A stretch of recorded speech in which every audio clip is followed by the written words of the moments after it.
سوال یہ ہے کہ روزے کے حالت میں خون دینے سے یا حجامہ کرنے سے کیا روزہ ٹوٹ جائے گا؟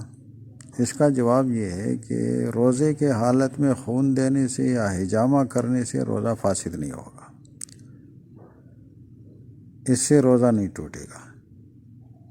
خون دینے حجامہ میں بھی خون نکلتا ہے یا خون دینے میں بدن سے خون نکلے گا، تو خون نکلنے سے وضو تو ٹوٹ جائے گا، وضو کا تعلق ہے خون نکلنے کے ساتھ، اور روزے کا اس کے ساتھ کوئی تعلق نہیں، روزہ فاسد نہیں ہوگا خون نکلنے سے۔ یعنی ایک اصولی بات ہے کہ وضو کا تعلق، وضو ٹوٹ جاتا ہے، زیادہ تر ایسی چیزیں کہ بدن سے جو ہے وہ خارج ہو جاتی ہے، کچھ نجاسات، اس سے وضو ٹوٹ جاتا ہے۔ لیکن روزے کا تعلق وہ تو بدن کے اندر کچھ کسی چیز کے داخل ہونے کے ساتھ اس کا تعلق ہے، کچھ کھائے پیے، اس سے جو ہے وہ روزہ ٹوٹ جاتا ہے۔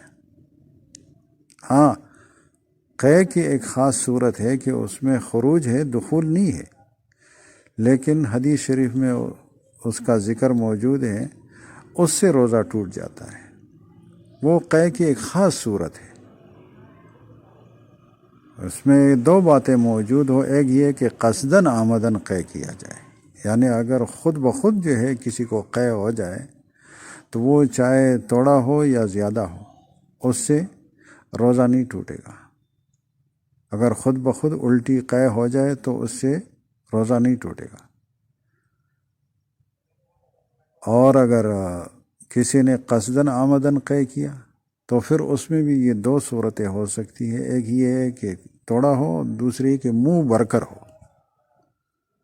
تو اگر منہ بھر کر قے ہو اور قصدن آمدن کیا جائے، یہ دونوں باتیں موجود ہوں، تو پھر اس سے روزہ ٹوٹ جائے گا۔